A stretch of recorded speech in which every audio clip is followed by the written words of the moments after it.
하나님의 말씀을 보겠습니다. 하나님의 말씀은 로마서 1장 16절 한 말씀이기 때문에 간단합니다. 우리 한번 다 같이 읽겠습니다.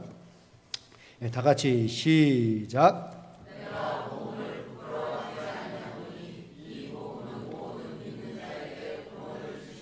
하나님의 능력이 됨이라. 첫째는 유다인에게요 또한 헬라인에게로다. 아멘. 자, 옆에 분들하고 인사하시죠. 자, 말씀을 받읍시다.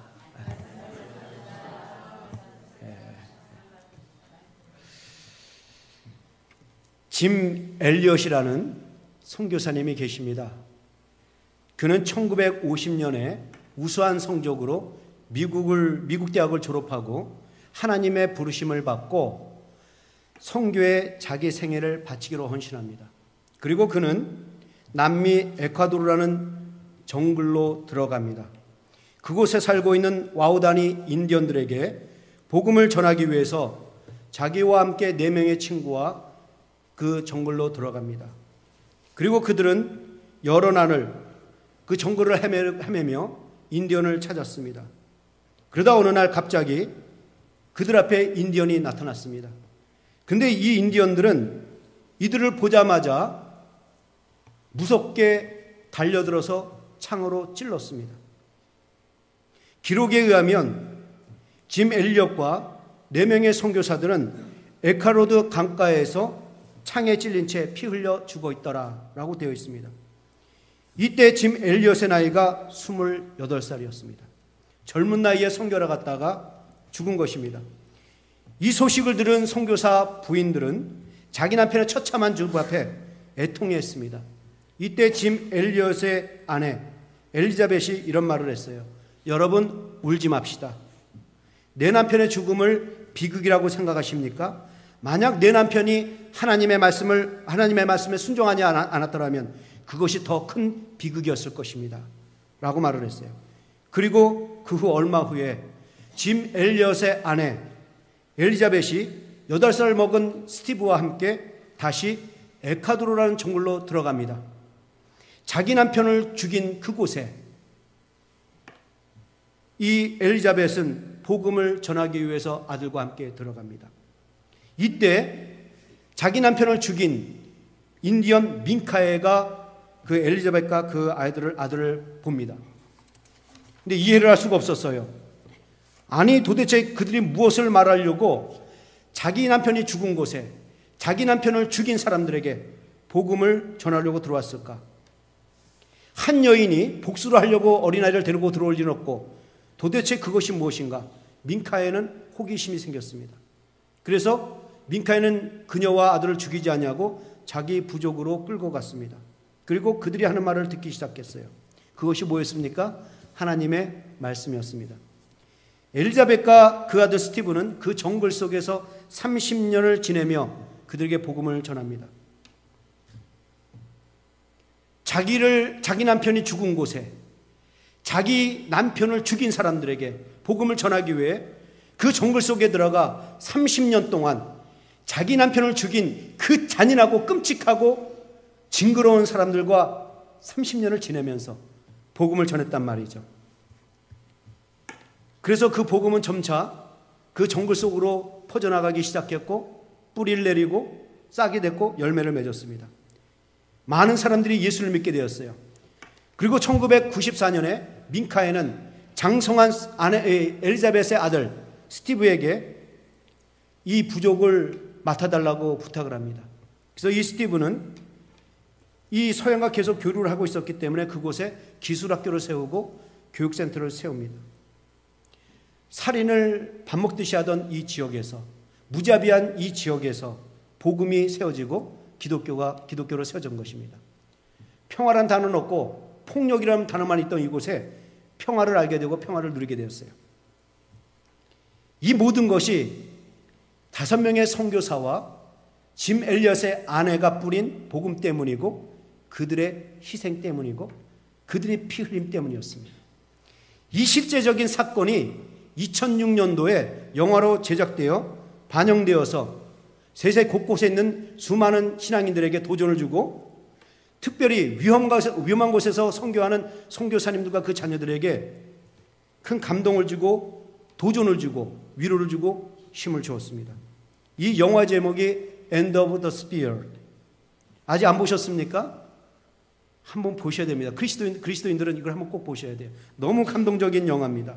이 영화를 보시면 선교사님들의 역할이 얼마나 중요하고 선교사님들이 얼마나 수고하고 얼마나 희생하고 우리는 선교사님들을 위해서 얼마나 기도를 해야 되고 물질로 기도로 후원해야 된다는 이 도전과 결단이 생깁니다.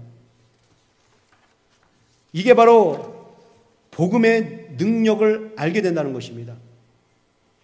우리는 이 영화를 통해서 복음이 얼마나 능력이 있는지를 우리는 보게 돼요. 여러분 보세요. 인디언의 창에 처참하게 죽은 한 남편의 부인이 원수 대신 사랑으로 복음을 들고 들어갔다는 것입니다. 자기 남편이 죽은 곳에 자기 남편을 죽인 그 사람들에게 복음을 전하기 위해서 들어갔어요. 여러분, 이게 복음의 능력 아닙니까? 어떻게 그럴 수가 있을까요? 자기 남편이 죽은 곳에 자기 남편을 죽인 사람들과 30년 동안 지내면서 어떻게 복음을 전할 수가 있었을까? 그것도 여인의 한 몸으로. 처참한 남편의 죽음에 고통스러워할 수도 있고요. 분노할 수도 있었고 억울하고 속상해서 화병이 걸릴 수도 있고 하나님의 일을 하겠다고 들어간 그 남편을 지켜주지 못한 하나님에 대해서 원망하고 정말 하나님이 살아계신가? 이런 생각을 품고 살 수도 있고 자기 남편을 죽인 인디언들에 대해서 저주하며 살 수 있었습니다. 그런데 그 여인은 오히려 복음을 들고 가 그들에게 복음을 전했단 말이죠. 이게 복음의 능력이 아니고서는 이렇게 할 수가 없다라는 것입니다. 그 여인의 마음속에 이 복음의 능력이 역사하지 않았다고서는 이렇게 할 수가 없었다라는 것입니다. 특히 폭력적이고 잔인하고 무자비한 이들이 하나님을 받아들이고 예수를 영접하고 폭력적인 사람이 온유해지고 평화를 모르던 사람이 평화를 알게 되고 평화를 누리게 되고 우리도 뭔가 배우겠다고 그리스도로 뭔가 하겠다고 기술학교를 세우고 교육센터를 세우는 이것을 볼 때에 이것은 복음의 역사 아니고서는 이럴 수가 없다라는 것입니다. 복음은 원수를 사랑하게 만들고 사람을 바꿔놓고 생각을 바꿔놓고 지역을 바꾸고 세상을 바꾸는 능력이 있습니다. 제가 오늘 왜 이 복음의 능력을 여러분들에게 말씀드리고 있느냐? 이 복음의 능력을 내 안에도 역사하게 하자라는 것입니다. 복음은 원수를 사랑으로 바꿔놓습니다. 사람을 변화시키고 생각을 바꾸고 행동을 바꾸고 삶을 바꿔놓고 지역도 바꾸고 세상도 바꿔놓을 수 있습니다. 그래서 우리도 이 대단한 능력을 내 안에도 역사해서 나도 바꾸고 내 삶도 바꾸고 내 가정도 바꾸고 내가 섬기는 이 교회도 그냥 교회 건물이 아니라 교회다운 교회로 세워놓고 교회의 기능을 할 수 있는 교회로 만들어놓고 이 지역을 바꾸는 사람들이 되자라는 것입니다. 말로만 신앙생활하는 것이 아니라 말로만 그리스도인이라고 말하는 것이 아니라 진짜 내 안에서 복음의 능력을 행사하는 진짜 그리스도인들이 되자라는 것입니다. 복음이 우리를 그렇게 만들어 놓아요. 여러분, 정말 복음은 슬픈 자에게 위로를 주는 능력이 있습니다. 믿습니까? 복음은 절망 가운데 있는 사람에게 위로를 주고 희망을 줍니다. 캄캄한 사람에게 복음이 등불의 역할을 해줘요. 옛사람을 변화시키고 강팍한 사람을 온유하게 만들어 놓습니다. 이 죽음에서 생명으로 옮기는 힘이 이 복음에 있단 말이죠. 근데 이 복음의 능력을 잘 알고 그것을 경험하고 행사한 사람이 있었습니다. 오늘 본문에 나온 사람이죠. 누굽니까? 사도 바울이었습니다. 사도 바울은 이 복음의 능력을 잘 알았어요.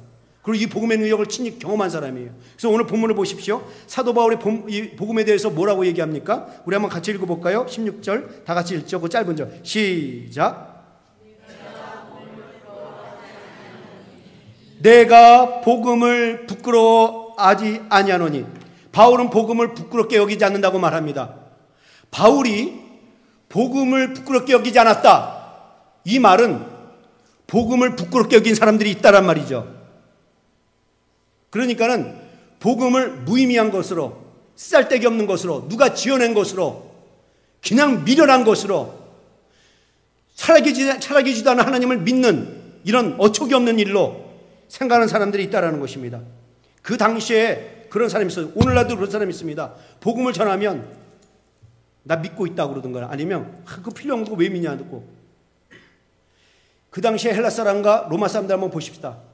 헬라 사람들은 최고의 지성과 지식을 추구한 사람이에요.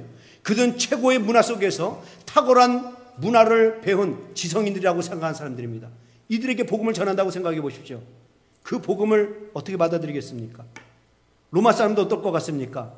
로마는 자부심이 강한 이 헬라를 무너뜨리고 가장 강한 나라로, 가장 탁월한 나라로, 뛰어난 나라로, 번성한 나라로 우뚝 섰습니다.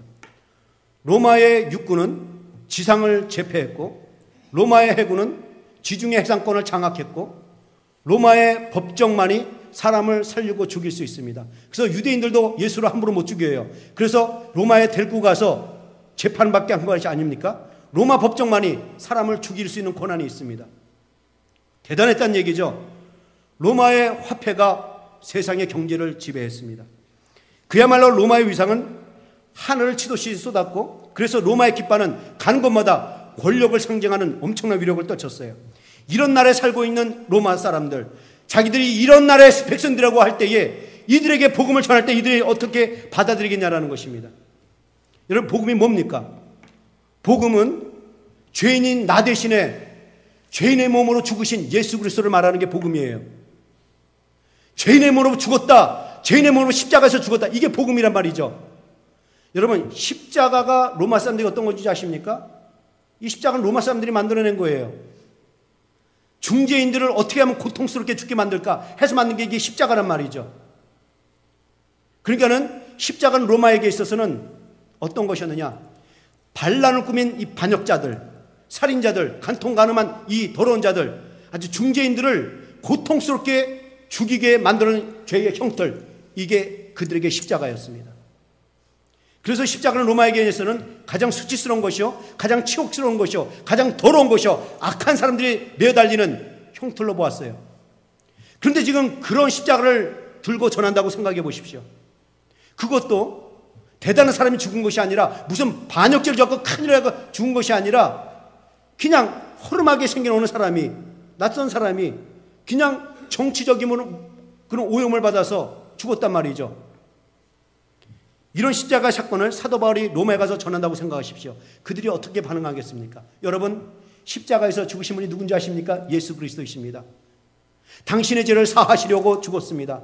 그래서 당신은 믿어야 합니다. 누구든지 믿기만 하면 구원을 받습니다. 이 복음을 잘났다고 생각하는 사람에게 전해보십시오. 그들이 어떻게 반응하겠습니까? 가장 똑똑하다고 생각하는 사람, 가장 강하다고 생각하는 사람, 조금 더 부족함이 없다고 생각하는 사람들에게 당신들은 죄인입니다, 허물이 있습니다, 그러니 예수 믿고 구원받으십시오, 이 얘기가 들리겠나라는 겁니다. 그 복음을 전할 때 이 로마인들은 어떤 말을 했을까요? 정신 나갔다, 미쳤다, 이런 말을 했을 거예요. 사실 사도 바울이 로마에 가기 전에 이 경험을 했습니다. 사도 바울이 1차, 2차, 3차 전동을 하고 마지막 돌아올 때, 예루살렘에 돌아올 때 잡혀요. 그래서 아그리빠 왕에게 끌려가고, 베데스 왕의 총독에 끌려가고, 벨릭스에게도 끌려갑니다. 끌려갈 때마다 네가 지금 뭘 전하고 있니? 내가 죄인인데 나 대신에 죄인으로 죽으신 분이 있습니다. 그분이 예수 그리스도입니다. 십자가를 얘기했단 말이죠. 끌려가서 재판받을 때마다 그 십자가 복음을 얘기했어요. 그때 베스도가 뭐라고 얘기했는지 아십니까? 여러분 눈으로 한번 직접 확인하시죠. 한번 같이 읽어볼까요? 사도행전 26장 24절. 다 같이 읽죠. 시작.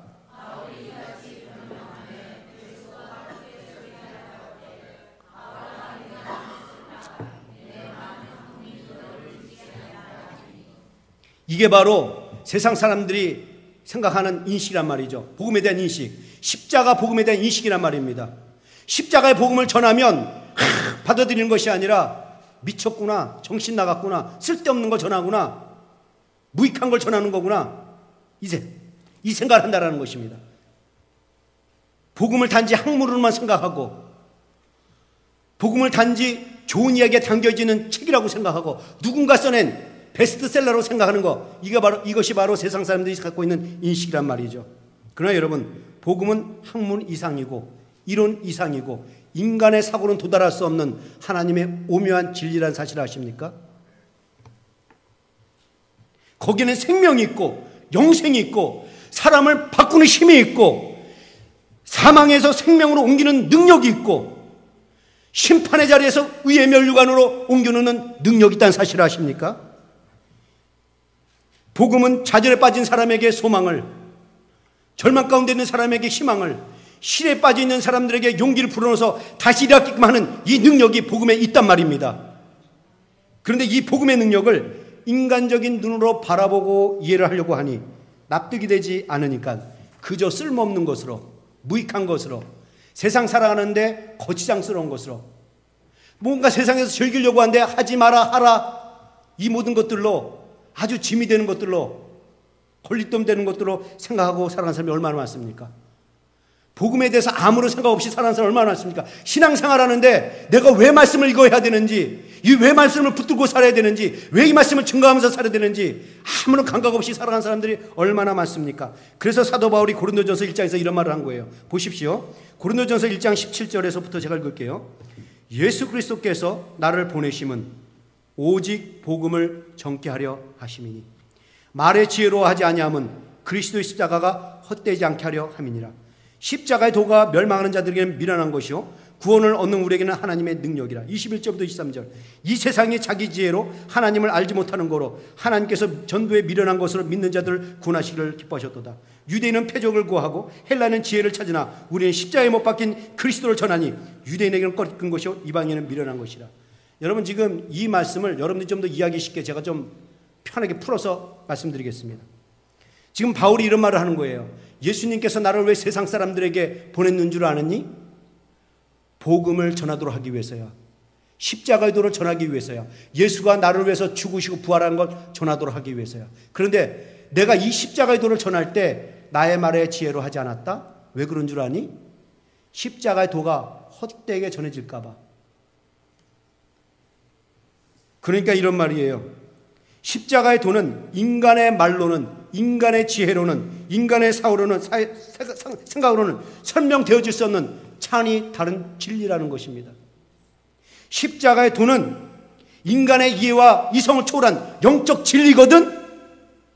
그래서 인간의 지혜로는 이 십자가의 도를 이해할 수도 없고 납득할 수도 없다라는 것입니다. 왜 십자가의 도가 인간의 지혜로는 이해할 수 없습니까? 십자가의 도는 하나님의 능력의 역사를 말하는 것이기 때문에 그렇습니다.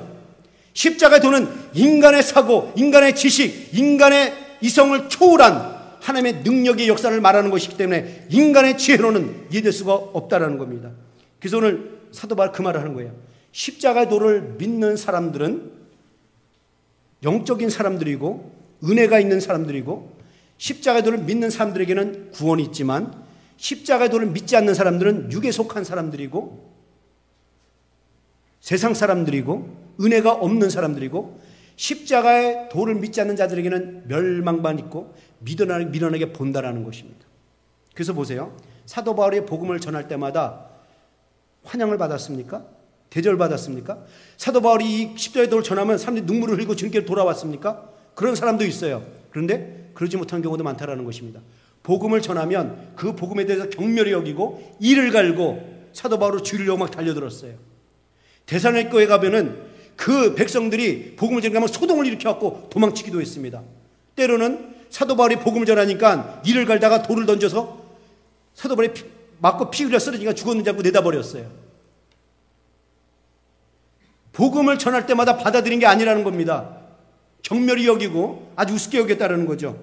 그럼 여러분, 바울만 그랬습니까? 구약의 선지자들도 그랬어요. 하나님의 말씀을 전하면 내용은 어찌않고 이것만 받아들인 사람이 아니에요. 어떤 사람이 이를 갈고 막 기분 나빠가지고 돌을 더 집어던진 사람도 있었습니다. 하기야 여러분들, 하나님의 아들, 그 전능하신 하나님의 아들 예수님조차도 복음을 전할 때 어땠어요? 예수님 복음 전하면 다 막 회개하고 꼬꾸라졌습니까? 아니에요. 예수님 복음 전하니까 이를 간 사람도 있었고 예수님의 뺨을 때리고 침을 뱉은 사람도 있었습니다. 그래서 이사야 선지자는 예수님의 이러한 모습에 대해서 미리 예언을 했죠. 그는 사람들에게 멸시를 받고 싫어 버림받고 강고를 많이 당하고 질고를 아는 자라. 얼마나 고통 겪었으면 이렇게 했습니까? 그러니까 사람들이 예수 그리스도의 복음, 이 십자가의 도를 들으면 다 감격하고 공감만 하고 받아들이는 것이 아니라는 것입니다. 어떤 사람은 말씀의 은혜를 받아서 그렇지, 내가 그렇게 살아야 되지, 내 삶에 적용하면서 살아야지, 하나님의 말씀에 순종하면서 살아야지, 이렇게 도전받는 사람이 있는 반면에 하나님의 말씀에 기분이 상하고 상처받아서 일을 가는 사람들도 있다라는 것입니다. 왜 그럴까요? 인간적으로 그 말씀을 생각하고 받아들이기 때문에 그렇다는 겁니다. 자, 그런데 여러분 보세요. 사도 바울은 복음을 어떻게 받아들였다고요? 사도 바울은 오늘 본문에서 부끄럽게 여기지 않았다고 그랬죠. 자, 사도 바울이 줄 얘기하는 걸 보세요. 디모데전서 1장 15절. 모든 사람이 받을 만한 이 말이요. 그리스도 예수께서 죄인을 구하시려고 세상에 임하셨도다 하였도다. 죄인 중에 내가 개수니라. 디모데전서 4장 9절. 미쁘다 이 말이요. 모든 사람이 받을 만하도다. 디모데후서 2장 11절. 미쁘다 이 말이요. 우리가 주와 함께 죽으면 또한 함께 살 것이요. 여러분, 사도 바울이 복음을 받는 순간에 너무 좋다라는 것입니다. 너무 귀하다라는 거예요. 그래서 미쁘다, 너무 좋다, 너무 좋다, 너무 귀하다, 너무 귀하다. 이걸 계속 반복한 거예요. 하나님의 말씀을 듣는 순간, 그렇지, 내가 죄인이지, 내가 죄인 중에 괴수지. 그 하나님, 그 높으신 하나님이 나를 위해서 이 땅에 오셔서 죄인의 몸으로 죽으셨구나. 이거 너무나도 영광스럽네.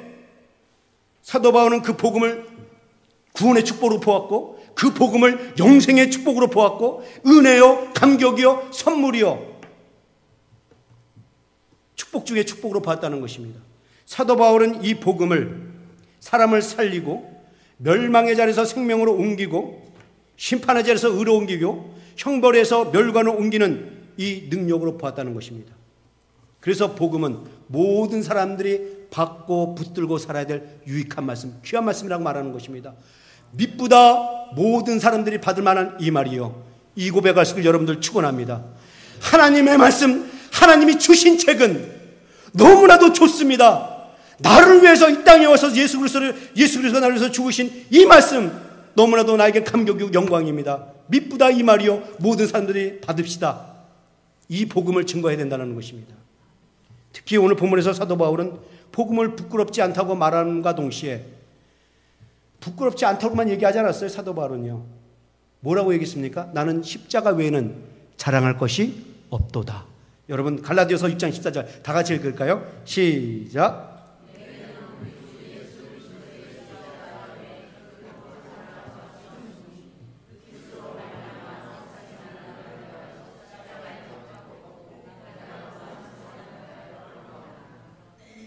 여러분, 바울은 가진 것이 참 많은 사람이었습니다. 바울은 권력을 가지고 있는 층에 있는 바리새 사람입니다. 물질을 가지고 있는 바리새 사람이 아주 부유층에 있는 사람입니다. 그리고 바울은 최고의 학파인 가말리엘 학파에서 최고의 학문을 본 최고의 학자였습니다. 그는 모든 나라가 아주 사모했던 그 로마의 시민권을 갖고 있는 사람이었습니다. 바울은 자랑할 것이 너무 많아요.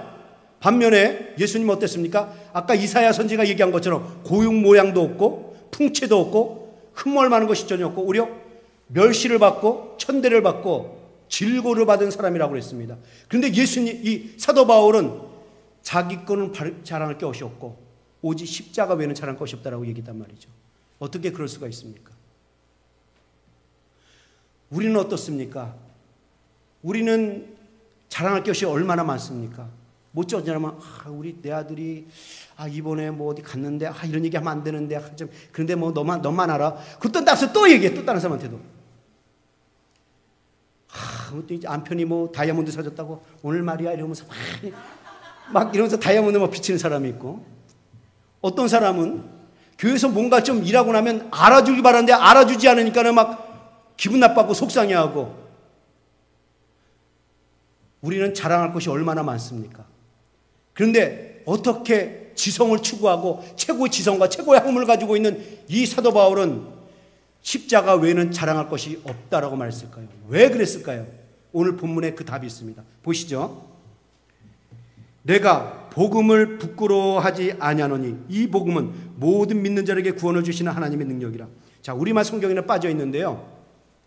헬라어 원문을 보면 부끄러워하지 않으니 이 복음에는 요 사이에 헬라어 접속사 가르가 빠졌어요. 가르라는 헬라 접속사가 빠졌어요. 이 가르라는 말은 뭐냐면 왜냐하면 이런 뜻이에요. 그러니까 이런 말입니다. 내가 복음을 부끄러워하지 아니하노니 왜냐하면 이 복음은 모든 믿는 자에게 구원을 주신 하나님의 능력이라.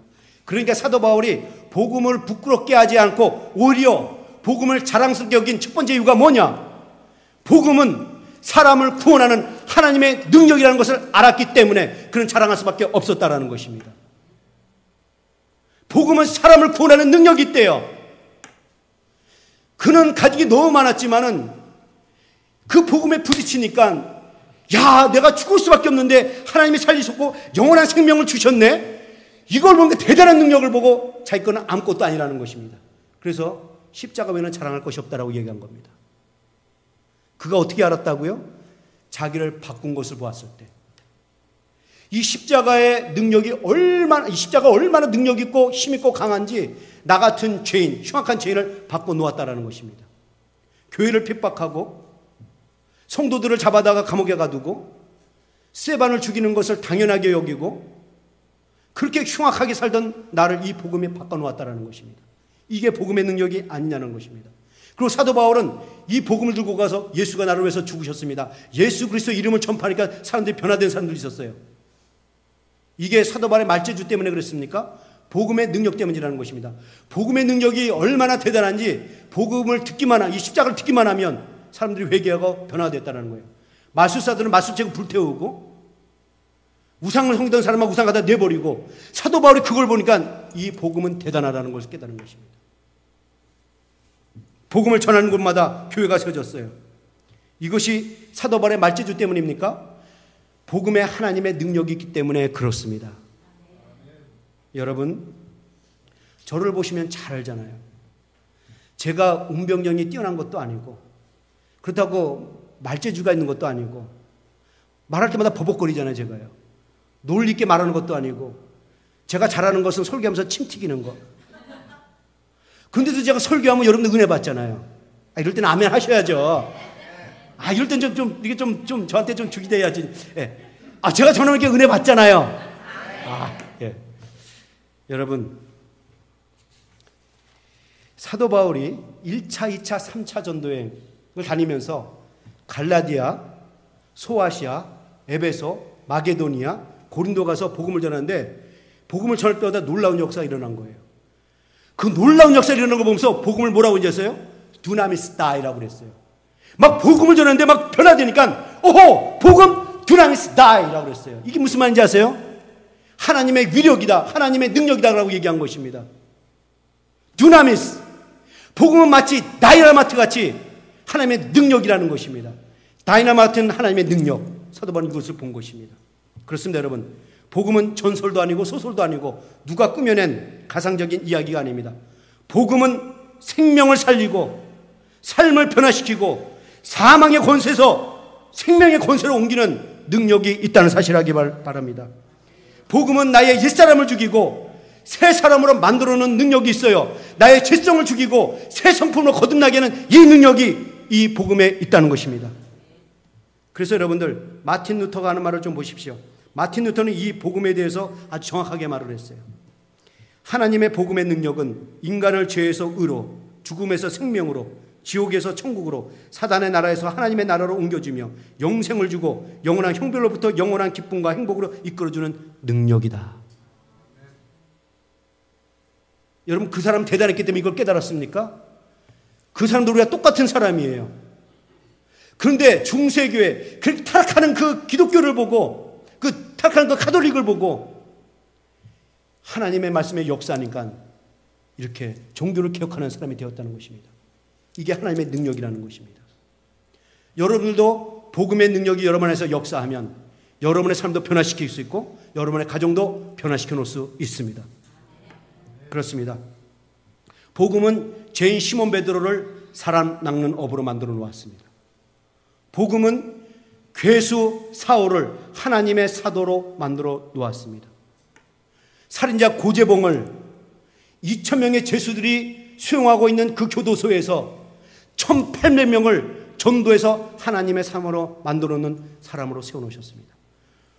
말씀이 살인자 고재봉을 전도자 고재봉으로 만들어 놓았단 말이죠. 여러분, 복음은 악한 자를 의로 만들고 비도덕적인 사람을 도덕적인 사람으로 갱신시켜 놓고 교만한 사람을 겸손한 사람으로 바꿔 놓습니다. 복음은 대접만 받으려고 하는 사람에게 섬기게 만들어 놓습니다. 그래서 여러분들, 이 복음의 능력이 내 안에서 역사해야 된다는 거예요. 그냥 교회 일만 하게 되면 자기 자랑하게 돼 있어요. 섭섭한 것만 깨닫게 됐습니다. 그런데 내 안에 이 은혜가 있으면 대접만 받으려고 하는 것이 아니라 대접하는 사람, 섬기는 사람이 된다라는 것입니다. 그리고 여러분들, 여러분 안에 복음의 능력이 역사하게 하십시오. 이 복음의 능력이 내 안에서도 엑서사이즈 하게 하셔야 합니다. 사랑하는 성도 여러분, 여러분들은 얼마나 복음의 능력을 경험하고 계십니까? 복음의 능력을 체험하면서 살고 있습니까? 나를 위해서 죽으시고 부활하신 이 십자가의 도, 이것이 내 안에서 역사하게 되면 내 안에 내가 사는 것이 아니라 예수 그리스도가 살기 때문에 내 속성이 바뀌고 내 본질적인 근성이 바뀌고 내 내면 세계가 바뀌어집니다. 그러니 여러분, 나의 속성, 나의 근성, 내 내면 세계까지 바꿔놓는 이 복음의 능력을 오늘 예배를 통해서 체험할 수 있기를 축원합니다. 복음은 나를 바꿔놔요. 복음은 내 생각, 내 행동, 내 체질, 내 습관 바꿔놓습니다. 복음은 내가 그동안 바라보고 살던 목표를 바뀌어놓고 바른 곳으로 나가게 해줍니다. 이게 복음의 능력이에요. 둘째로, 사도 바울이 왜 복음을 부끄러워하지 아니하고 자랑스럽게 여겼는가? 복음은 믿는 모든 자들을 구원하는 하나님의 능력인 것을 알았기 때문에 그렇습니다.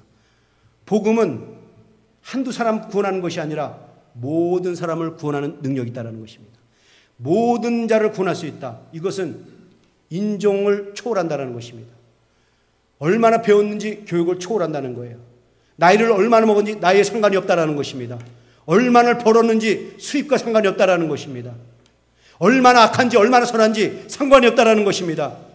어떤 종교를 믿고 있었는지 상관이 없다는 거예요. 예수를 믿기만 하면 구원을 받는다는 것입니다. 그러니까 복음은 무제한의 능력을 가지고 있다는 거예요. 헬라인이든 야만이든 부한 자든 가난한 자든 배운 자든 못 배운 자든 양반이든 쌍놈이든 여러분, 복음은 그 누구든지 제한 없이 다 구원한다는 것입니다. 복음의 능력에 제한이 있고 한계가 있어서 복음을 구원할 사람을 놓쳐버리는 그런 일은 절대로 없다는 것입니다. 이런 찬양이죠. 우리 주만 믿으면 모두 구원 얻으며 영생 복락 멸류관 확실히 받겠네. 할렐루야. 세 번째로, 사도 바울이 복음을 부끄러워하지 않냐고 자랑했던 이유가 무엇인가? 복음은 믿기만 하면 구원을 받는다는 것입니다. 자, 복음은 사람을 구원한다고 그랬어요. 복음은 모든 자들을 구원한다고 그랬어요. 세 번째로, 복음은 믿기만 하면 구원을 받는다는 것입니다. 이 복음이 얼마나 능력이 있고 이 복음의 능력이 얼마나 강하고 힘이 있는지 다른 구원 조건이 필요 없다라는 것입니다. 단지 믿기만 하면 된다라는 거예요. 이런저런 구원 조건을 제시하지 않냐고 믿기만 하면 돼. 믿으면 구원을 받는다. 이거 대단한 능력 아닙니까? 여러분, 왜 그렇습니까? 복음 속에 하나님의 능력이 있기 때문이 아니라 복음 자체가 하나님의 능력이기 때문에 그렇습니다.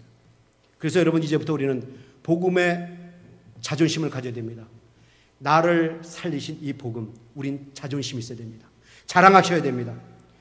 이 복음은 우리에게는 소망이요, 희망이요, 기쁨이요, 우리에게는 영적 축복이고 구원의 축복이고 영생의 축복입니다. 자랑하셔야 됩니다.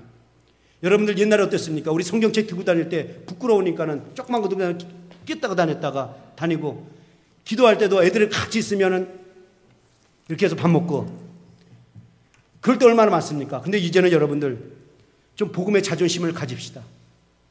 자부심을 가집시다. 복음을 자랑합시다. 복음은 하나님의 능력입니다.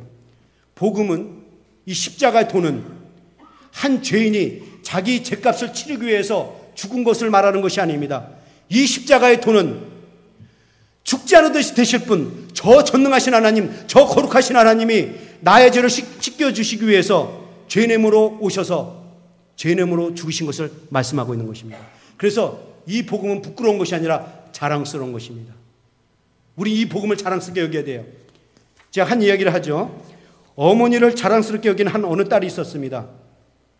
이 어머니는 얼굴에 큰 화상을 입어서 얼굴이 심히 일그러지고 큰 흉터가 있어서 보기 아주 흉측했습니다.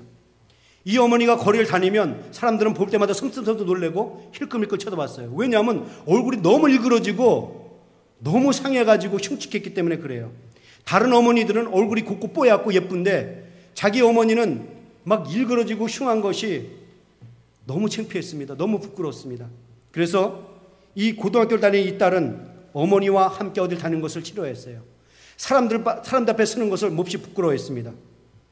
그러던 어느 날 이 딸이 수업을 마치고 하굣길에 친구들과 어울려 학교 밖을 나오는데 장을 보고 돌아오던 어머니가 딸을 발견하고 너무 반가워서 딸의 이름을 부르면서 달려들었습니다. 그러자 이 딸은 전혀 모르는 사람처럼 그냥 지나갔어요. 친구들이 묻습니다. 누군데 너를 부르니? 모르는 사람이야. 근데 나를 잘못 알고 착각했나 봐 하고 지나가 버렸어요. 그리고 세월이 흘러 대학생이 된 어느 날 이 딸이 옷장 정리를 하다가 옷장 깊은 곳 속에 숨겨져 있는 어머니의 일기장을 발견합니다.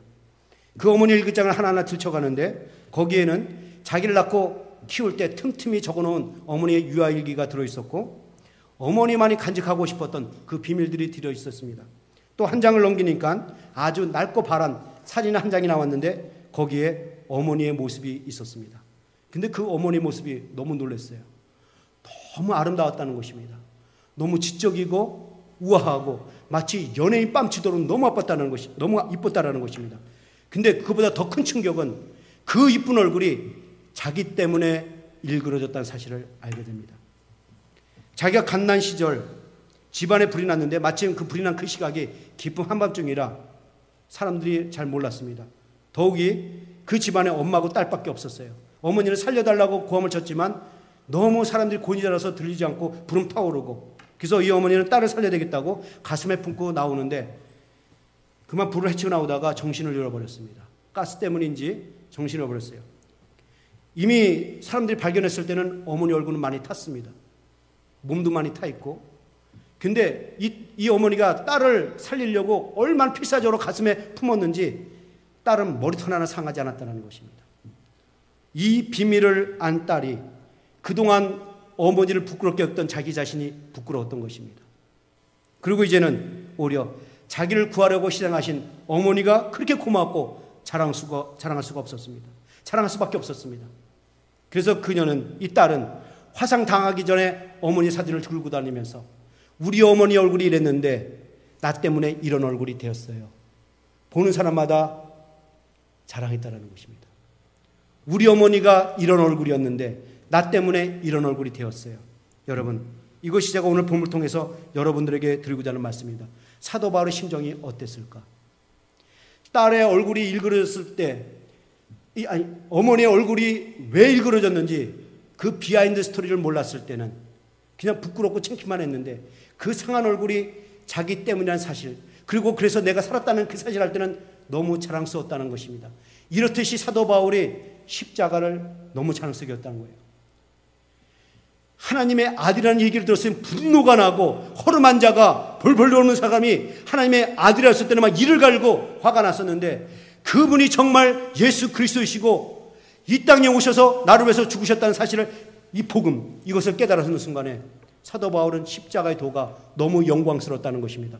자랑스러웠고 소문내지 않을 수가 없었고 이야기하지 않을 수가 없었다는 거예요. 그래서 여러분들 사도 바울이 고린도전서 1장 18절에서 이렇게 말한 것입니다. 십자가의 도가 멸망하는 자에게 미련한 것이요 구원을 얻는 자에게 우리에게는 하나님의 능력이라. 여러분 이 말씀에 도전받읍시다. 여러분들이 복음에 속해 있는지 복음에 속하지 않았는지 복음의 능력이 있는지 없는지를 어떻게 할 수 있느냐. 여러분들이 복음을 하나님의 능력이라고 생각하고 살아가는 사람들 내가 이 복음을 자랑할 수밖에 없다고 생각하는 자들은 복음에 속한 자들이고 복음을 받은 사람입니다. 그 사람들은 안에 복음의 역사가 있어요. 그런데 복음에 대해서 전혀 감각이 없는 사람들 내가 이것을 왜 전해야 될지 모르는 사람들은 아직 복음에 속한 자가 아니에요. 그래서 사도 바울이 고린도전서 1장 23절 24절에 이 말씀한 겁니다. 잘 들어보세요. 우리는 누가요? 예수 믿는 사람들은 십자가에 못 박힌 그리스도를 전하니 유대인에게는 거리낀 것이요 이방에는 미련한 것이라. 그러면서 그 다음 절 24절에 아주 중요한 말씀을 합니다. 오직 부르심을 입은 자들에게는 유대인이나 헬라인이나 그리스도는 하나님의 능력이요 하나님의 지혜. 이게 무슨 말인지 아십니까? 유대이든 헬라인이든 예수를 영접한 사람들은 그 하나님의 지혜를 자랑하면서 다니다라는 것입니다. 야만인이든 헬라인이든 배운 자든 못 배운 자든 상관이 없다라는 거예요. 예수를 영접한 자들은 그것이 너무 사랑스러워서 우리 예수님이 이런 분이셨는데 나 때문에 이렇게 되셨네, 자랑하며 살 수밖에 없다라는 것입니다. 사랑하는 성도 여러분, 이제 우리도 이 복음을 자랑하면서 살아야 하지 않겠습니까? 복음은 하나님의 능력입니다. 나를 구원하신 하나님의 능력이에요. 그러게 여러분들, 구원의 그 감격과 기쁨을 먼저 체험하시고 그 구원의 감격과 기쁨을 자랑하며 살 수 있기를 축원합니다. 구원의 기쁨이 오면 얼마나 좋은지 아십니까? 조지 시필드는 젊은 나이 성경의 대가가 되었어요. 성경의 대가인 그 조지 시필드가 20 years old 때 복음을 듣고 이런 경험을 했습니다. 오, 나를 짓누르던 죄의 무게가 사라진다. 수심에 잠긴 내 마음이 홍수 같은 하나님의 사랑으로 넘치는구나. 여러분, 이 고백이 뭔지 아십니까? 이 히필드가 복음을 받는 순간에 그 구원의 은총, 그 감격, 그 기쁨이 얼마나 좋은지 마치 홍수가 나서 강둑을 넘어서 흘러넘치는 것처럼 충만했다라는 거예요. 복음이 준 구원의 은총 때문에 그는 평생 기쁨에 겨워서 살았다라는 것입니다. 이 축복을 누릴 수 있기를 축원합니다. 여러분, 오해하지 마십시오. 구원은 죽어서 천국 가는 것, 이것이 구원이 아닙니다. 그것만 구원을 얘기하는 것이 아니에요. 구원에는 3가지가 있습니다. 받은 구원이 있고 받는 구원이 있고, 현재에서 받아가는 구원이 있고 받을 구원이 있다는 사실 아십니까? 여러분, 사도 바울이 말하는 걸 보십시오. 로마서 13장 11절. 이제 우리의 구원이 처음 믿을 때보다 가까웠습니다. 자, 구원을 받았는데 처음 때보다 가까워졌대요. 아니, 구원을 받았는데 무슨 또 처음보다 가까워졌단 말이 뭐예요? 구원이 처음보다 가까워졌다는 얘기를 해요? 이해가 안 되죠? 더 이해 안 되는 말을 빌립보서야 합니다. 2장 12절. 항상 복종하여 두렵고 떨림으로 너희 구원을 이루라. 아니, 구원받았는데 무슨 또 구원을 이루어요? 그러니까 우리 구원에는 3가지가 있다는 것입니다. 받은 구원, 과거가 있고, 받는 구원, 받아가는 구원, 현재가 있고, 받을 구원이 미래가 있다는 것입니다. 여러분, 사람에게는 영육 혼이 있다는 사실 아십니까? 영이 있고 혼이 있고 육이 있어요. 그러니까 이 받은 구원은 뭐냐? 이 영적 구원을 말합니다.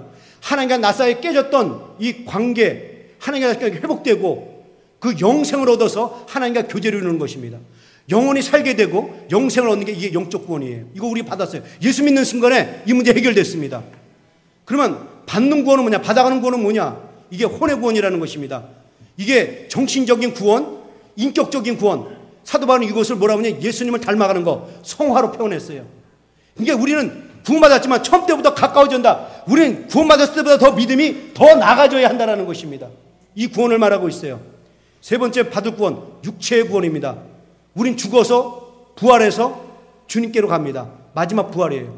육체의 부활을 말하는 거예요. 이 3가지 부활입니다. 그러니까 뭐냐면 구원이라는 것은 내 영과 혼이 구원을 받아서 내 생명이 있고 영생이 생기는 것은 물론이고 죄의 오염으로부터 영과 혼이 구원을 받아서 새롭게 달라지는 것을 말합니다. 그래서 여러분들, 각박했던 사람이 온유해지는 것도 바로 이 예수님 때문에 그런 것입니다.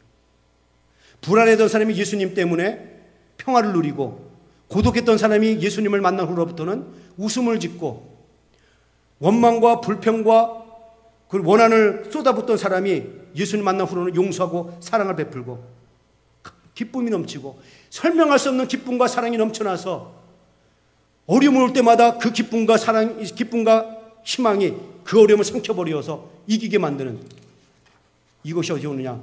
이 바로 복음의 능력 때문에 그렇다는 것입니다. 말씀을 마칩니다.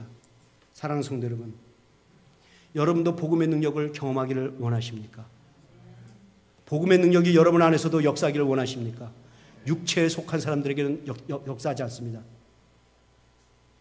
기도하지 않는 사람에게는 이 능력이 나타나지 않습니다. 말씀을 묵상하는 사람에게 이 능력이 나타나요.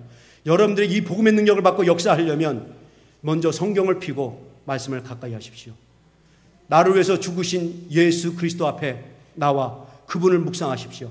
나를 위해서 죽으시고 부활하신 그 십자가도를 생각하십시오. 그럼 너무 영광스럽고 감격해서 전하지 않을 수가 없어요.